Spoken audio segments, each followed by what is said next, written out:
Kami dari kelompok 4 beranggotakan Yoya Desmanjuntak, Ruth Septiani, Wiladiana, dan Timotius Lena akan menjelaskan klasifikasi dari beberapa jenis biji atau semen.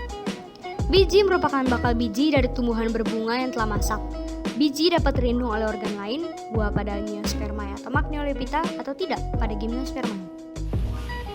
Nama saya Rusetani Kristi dari Fakultas MIPA Universitas Advent Indonesia, jurusan Farmasi tingkat 2. Yang pertama adalah chia seed.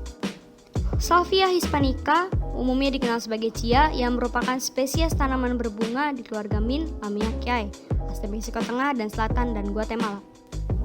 Zat berkhasiatnya protein, serat, asam lemak omega 3 dan antioksidan yang terdapat pada biji chia berupa asam klorogenat, asam kafeik, mirisetin, quercetin, dan kaempferol. Kegunaannya untuk memelihara kesehatan jantung, melindungi organ hati, mencegah penuaan, serta kanker. Rasanya hambar dan tidak berbau. Bagian yang bisa digunakan adalah biji. Untuk penanamannya, tanaman biji chia harus ditanam di tempat yang hangat dan beriklim sedang. Dan periksa pH tanah untuk mengetahui apakah berada di antara 6 dan 8. Kemudian gali sedalam 0,3 cm untuk memindahkan kotoran.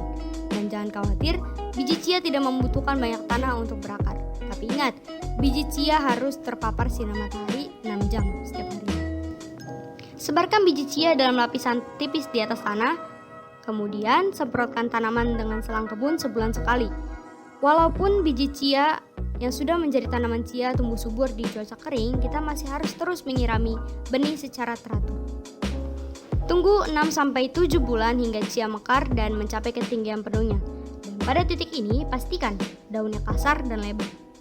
Kumpulkan biji chia saat bunga sudah kering dan berwarna coklat. Goyang-goyangkan dan taruh di dalam wadah. Simpan di wadah kedap udara selama 2-3 tahun dan di tempat yang kering dan sejuk agar biji chia tetap segar. Dan jangan menyimpan biji chia Anda di lemari es. Yang kedua, biji bunga matahari.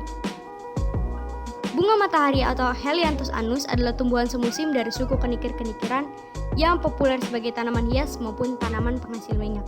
Dan bunga matahari ini juga memiliki perilaku yang khas, yaitu bunganya selalu menghadap condong ke arah matahari.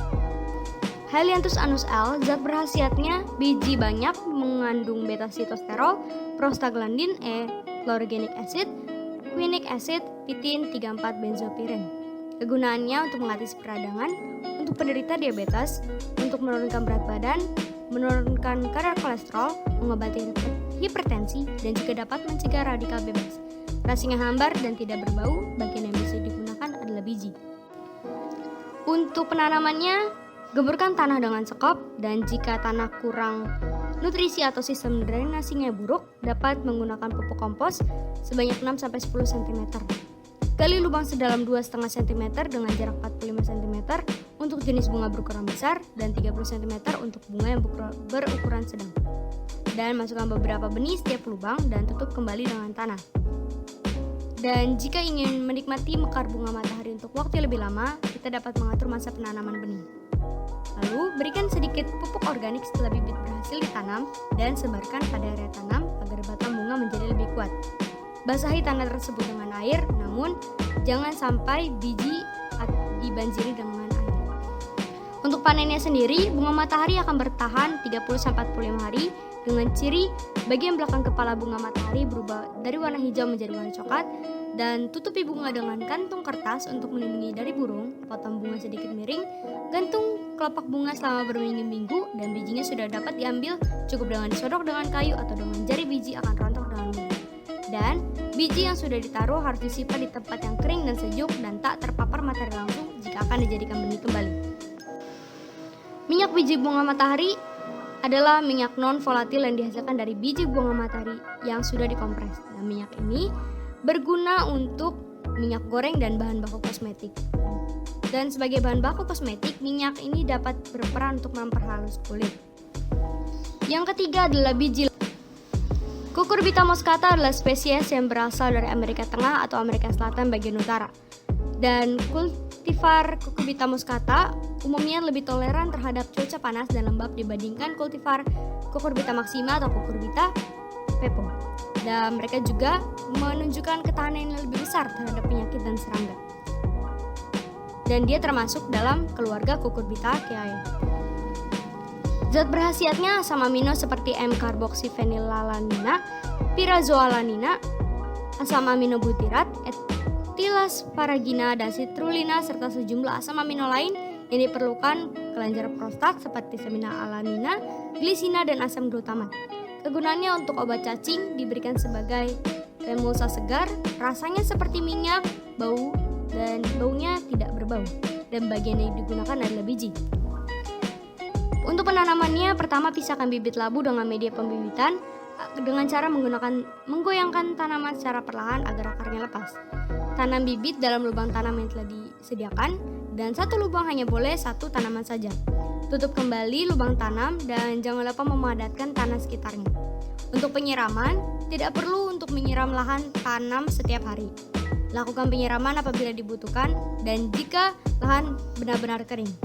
Lakukan pemupukan setiap seminggu sekali untuk menggunakan pupuk kandang ataupun kompos. Penyiangan dan pembersihan lahan juga harus dilakukan setiap hari agar lahan bersih dan tanaman tidak mudah terkena penyakit. Labu dapat dipanen dengan cara memotong tangkainya menggunakan pisau ataupun gunting. Dan kita sudah bisa memanen labu saat labu sudah memasuki bulan ketiga hingga keenam dengan ciri kulit buah mengkilap dan halus. Nama saya Wiladiana Asifa dari Fakultas MIPA Universitas Advent Indonesia, jurusan Farmasi tingkat 2. Biji melinjo.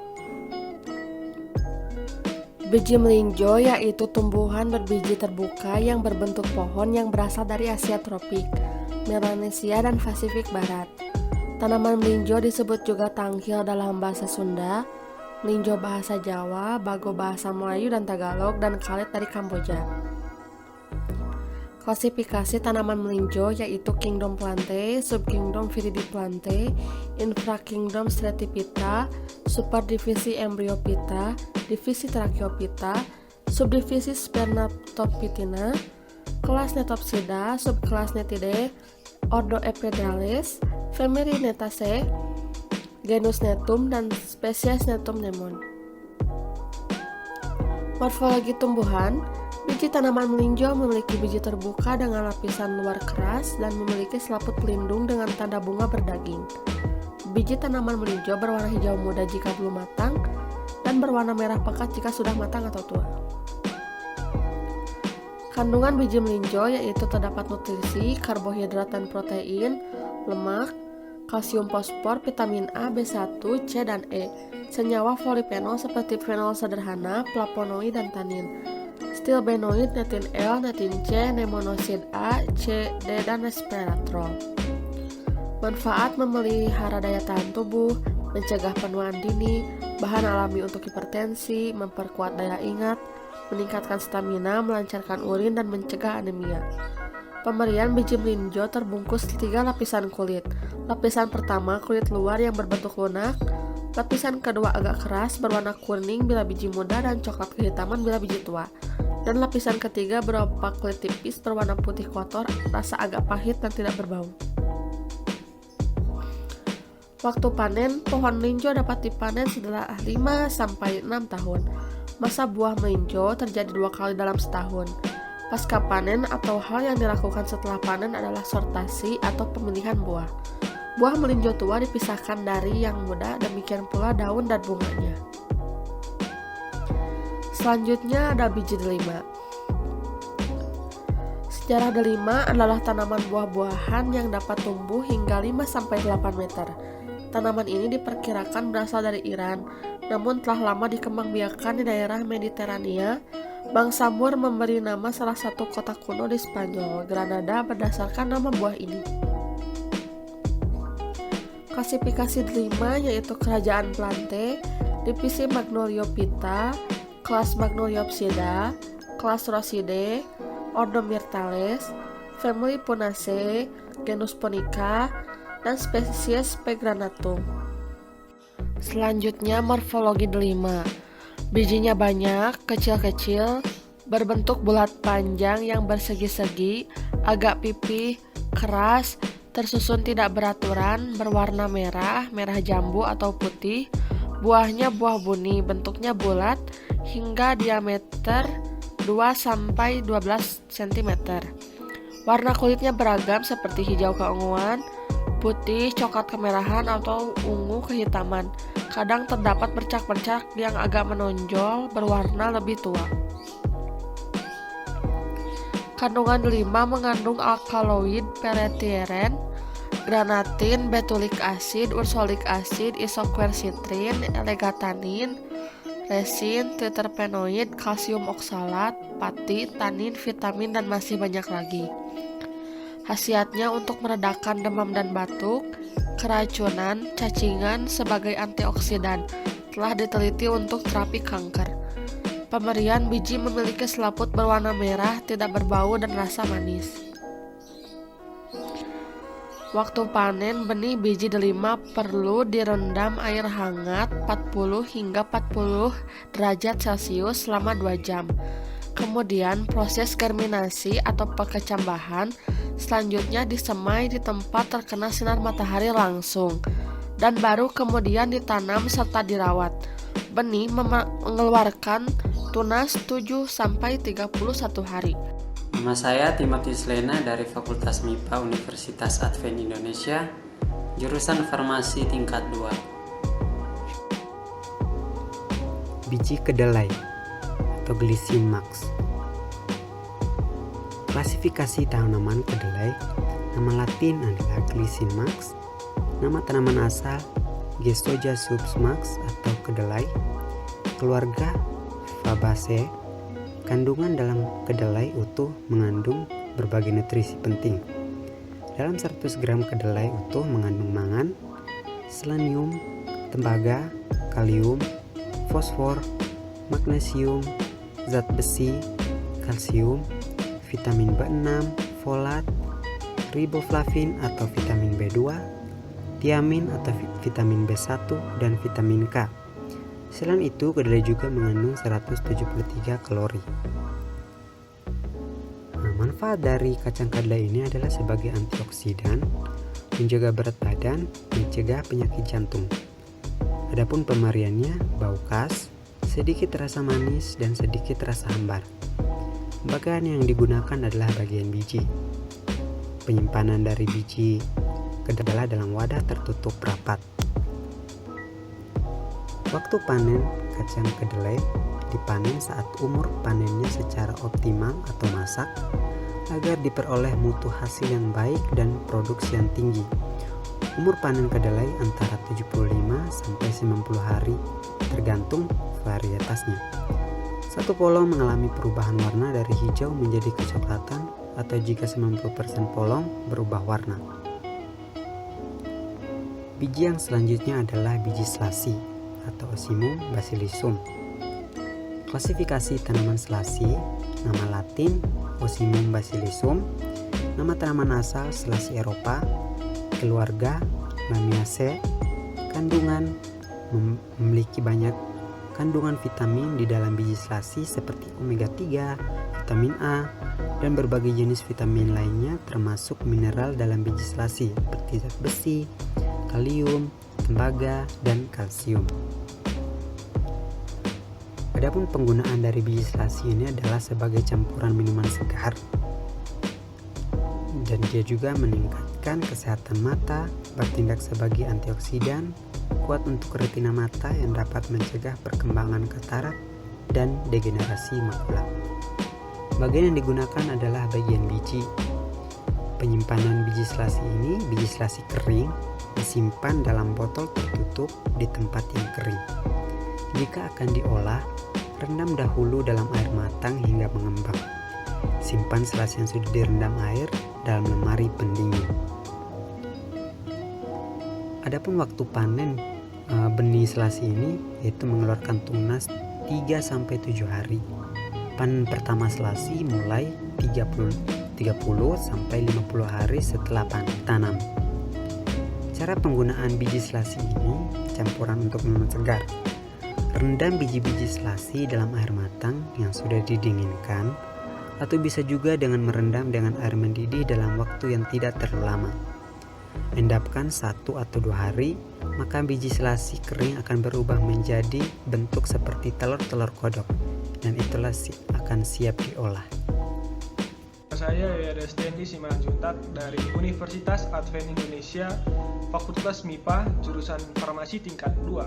Biji jintan hitam pahit atau Nigella sativea semen. Jintan hitam adalah ternak di mana daunnya berbau segar, bijinya mengandung minyak atsiri dan lemak. Digunakan untuk rempah-rempah dan campuran obat, misalnya untuk obat sakit perut. Rempah ini berbentuk butiran biji berwarna hitam yang telah dikenal ribuan tahun yang lalu dan digunakan secara luas oleh masyarakat India, Pakistan, dan Timur Tengah untuk mengobati berbagai macam penyakit.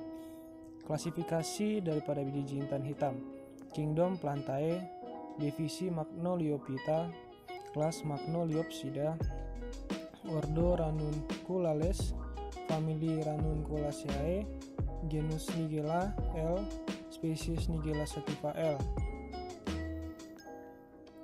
Nama tanaman asal yaitu Nigella sativa dari keluarga Ranunculaceae dengan zat berkhasiat yaitu minyak atsiri, minyak lemak, glukoksida, dan melantin.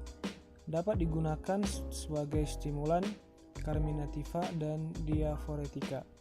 Pemberian dari biji jintan ini yaitu memiliki bau khas aromatik dengan rasa yang pahit.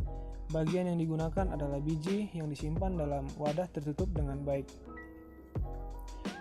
Di sini ada cara penggunaan daripada biji jintan dan maksud penggunaan tersebut yang bisa kita lihat, yaitu yang pertama yaitu influenza, kemudian cacar air, dan sembelit. Selanjutnya adalah biji strychni atau strychni semen.